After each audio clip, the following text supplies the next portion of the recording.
汪汪小辈，再不知好歹，老夫让你魂飞！今日我们一并了结。Дунхуа «Противостояние святого» очень интересное в последних сериях. Рассмотрим анонс 137-го эпизода. Ван Линь штурмует звезду Тысячи иллюзий, уничтожает клан Хуань и узнает о сыне. Ван Линь ворвался на звезду Тысячи иллюзий и устроил кровавую резню клана Хуань. Предок клана попытался остановить его, но, увидев громового зверя, едва не потерял контроль. После этого Ван Линь вернулся на планету Аньюнь, где обнаружил Лю Мэй у своего порога. Без колебаний он вступил с ней в бой. Однако он не ожидал, что Лю Мэй родила ему сына, уже переработанного в призрачного младенца. Разгневанный Ван Линь собирался убить ее, но в этот момент предок клана Хуань, Хуань У Цин уровня Нирваны, разорвал пространство издалека и насильно спас Лю Мэй, вернув ее на звезду Тысячи иллюзий. Это единственное действие втянуло всю звезду в ад мести Ван Линя. Хуань У Цин просчитал все, но ошибся в двух вещах. Недооценил решимость Ван Линя к мести и переоценил значение своего уровня нирваны. Он верил, что как культиватор второго шага подавит любого с первого, что защитная формация клана неприступна, а план с Лю Мэй как печью безупречен. Но он не знал, с момента решения защитить Лю Мэй он уже стал обреченной душой. Когда Лю Мэй увели, Ван Линь сжал нить Ци меча Линь Тяньхоу и ударил по пространственному вихрю. Ци меча вошла в вихрь, преследуя предка. Хуань У Цин прибыл лишь первоначальным духом, используя божественные способности для перемещения. Сначала он не воспринимал Ван Линя всерьез и атаковал, но удар нанес лишь легкие повреждения. Это его потрясло. Затем он заметил марионетку бессмертного стража рядом с Ван Линем, существо с реальной силой уровня пустоты Инь-Янг. Его же ослабленный первоначальный дух был того же уровня. Прямой бой грозил тяжелыми повреждениями, поэтому, ощутив странную ауру Ван Линя, он оставил угрозу и сбежал с Лю Мэй. Лю Мэй была тщательно выращенной пешкой, он не мог позволить ей умереть до прорыва во второй шаг. Но он не ожидал, что Ци меча разрушит пространственный вихрь и, не потеряв силы, устремится к его первоначальному духу. Из нее он ощутил ужасающую ауру культиватора чистой нирваны. Его сердце дрогнуло. Он довел дух до предела, таща Лю Мэй в уединенное убежище на звезде Тысячи иллюзий. Когда дух вернулся в тело, он разрушил пространственный проход, пытаясь запереть Ци меча в пустоте.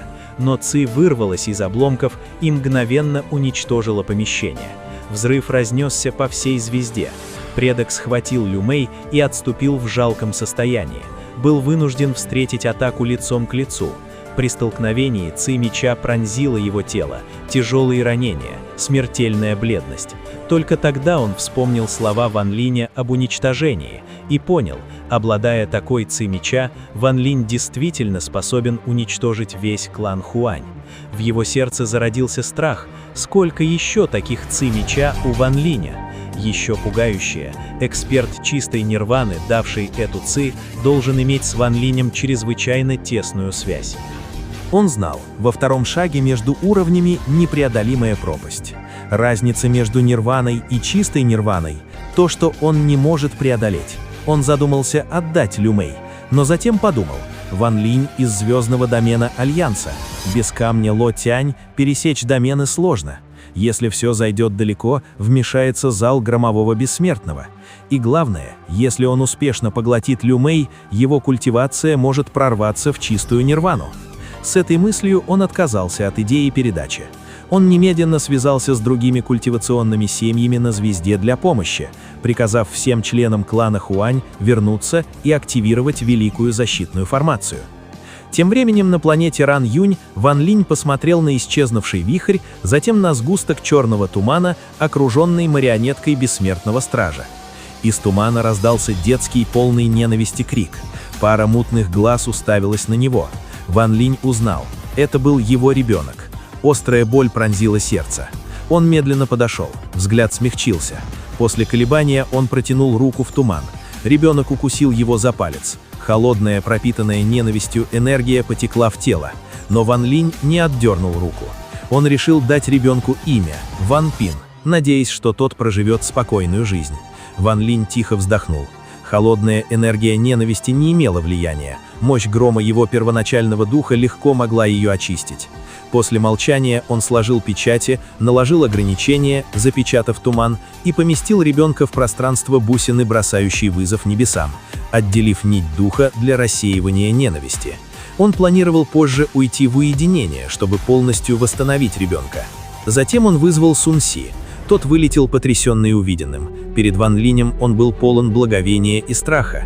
Он признался, ранее они с двумя другими скрыли факт наличия аватаров, надеясь втянуть Ван Линя в неприятности. Ван Линь перебил, спросив о безопасности остальных. Сун Си ответил, аватар предка клана Ран покинул планету сотни лет назад, местонахождение неизвестно. Джао Чуань Вэн, хотя и не мог создать аватар, владел способностью разделять первоначальный дух. Вероятно, тоже покинул место и не в опасности. Ван Линь замолчал.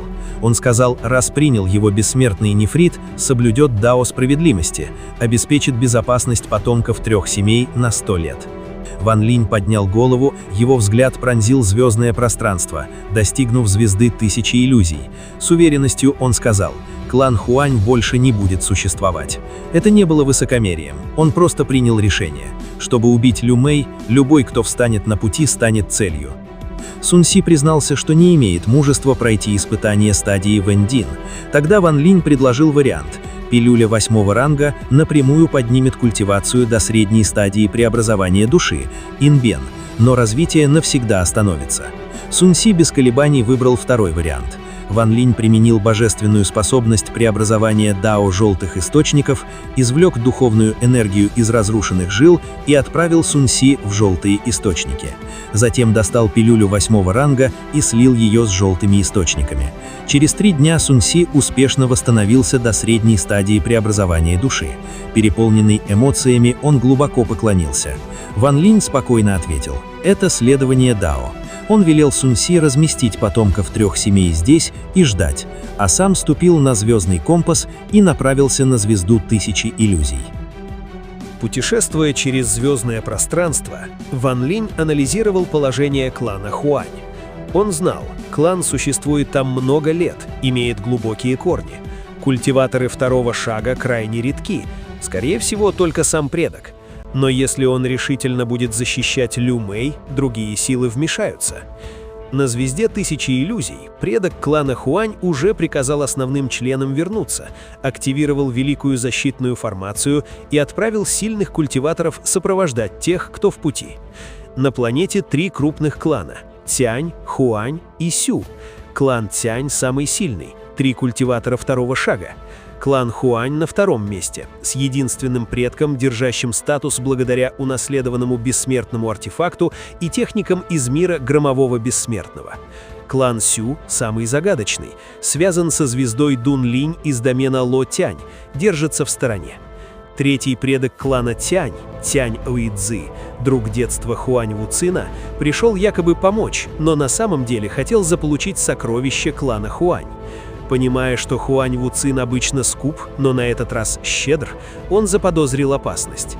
Он решил сначала понаблюдать, если можно победить, сражаться, если нет, отступить. Он сел в звездном пространстве и стал ждать. Через несколько дней серебряный свет разрезал небо.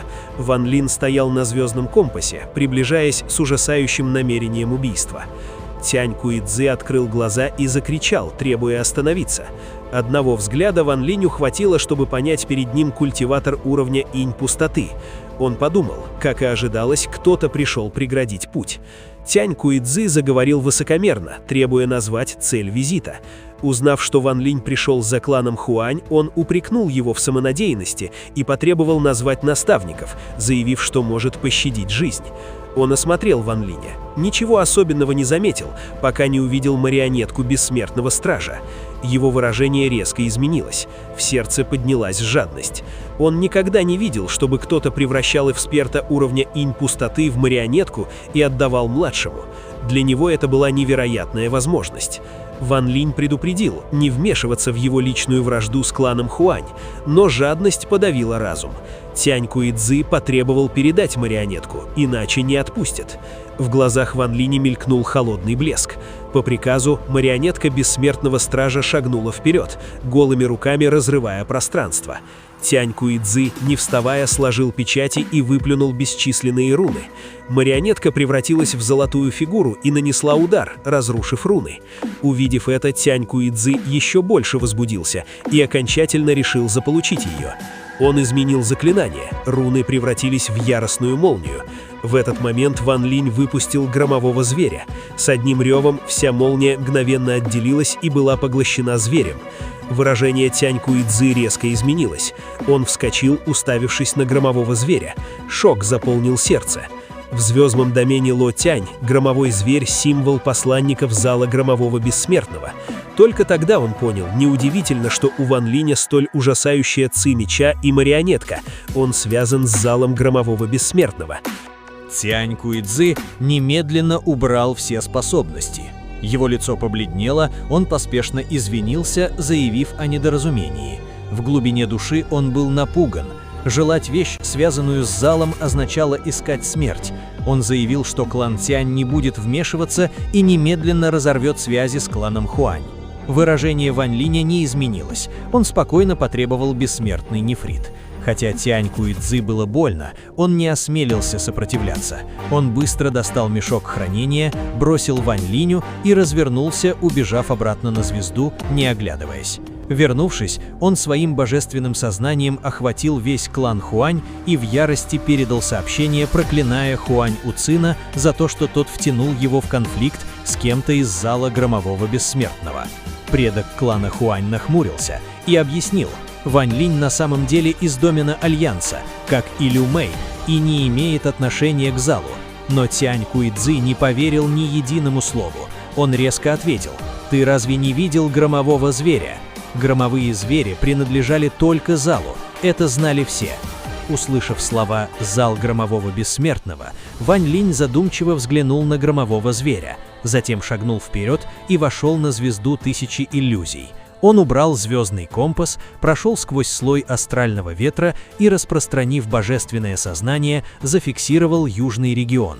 Превратившись в луч света, устремился вперед. В южной части планеты, в родовом поместье клана Хуань, Хуань Уцин стоял с руками за спиной, мрачно глядя в небо. Позади него стояли основные члены клана. На их лицах серьезность, но в глубине глаз недовольство. Лю Мэй стояла рядом, молча глядя вдаль.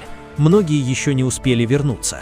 Хуань Уцин снова спросил Лю Мэй, действительно ли Ван Линь из домена Альянса. Она лишь кивнула. Это усилило его замешательство. Он не мог понять, как культиватор из домена Альянса может обладать громовым зверем. В этот момент с горизонта раздался грохот. Луч света разорвал небо. Ван Линь прибыл. Рядом с ним шел громовой зверь, покрытый молниями, взгляд устремлен на клан Хуань. Когда свет рассеялся, Ван Линь сделал шаг вперед, остановившись на защитной формации. Его холодный голос разнесся по поместью. «Передайте Лю Мэй, немедленно!»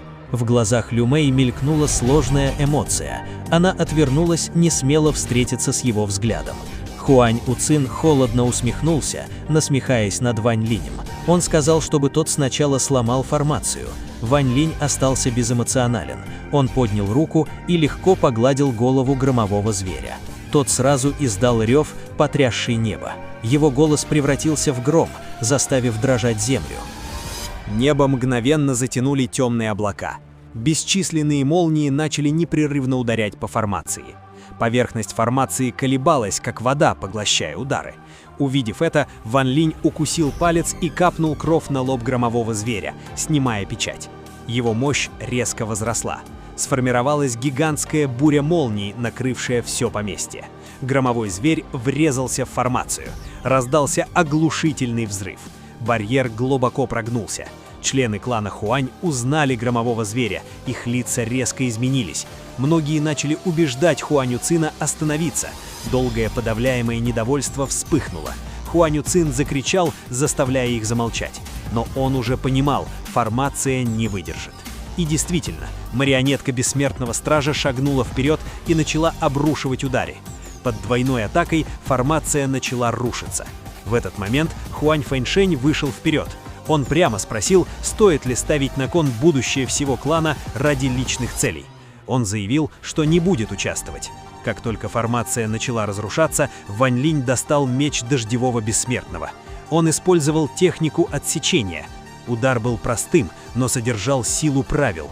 Все вокруг словно замерло. Лицо Ван Линя побледнело, но намерение убийства стало еще сильнее. Он посмотрел на клан. Загнанный в угол, Хуань Уцин достал нефритовый слиток судьбы. Появился призрак Бессмертного.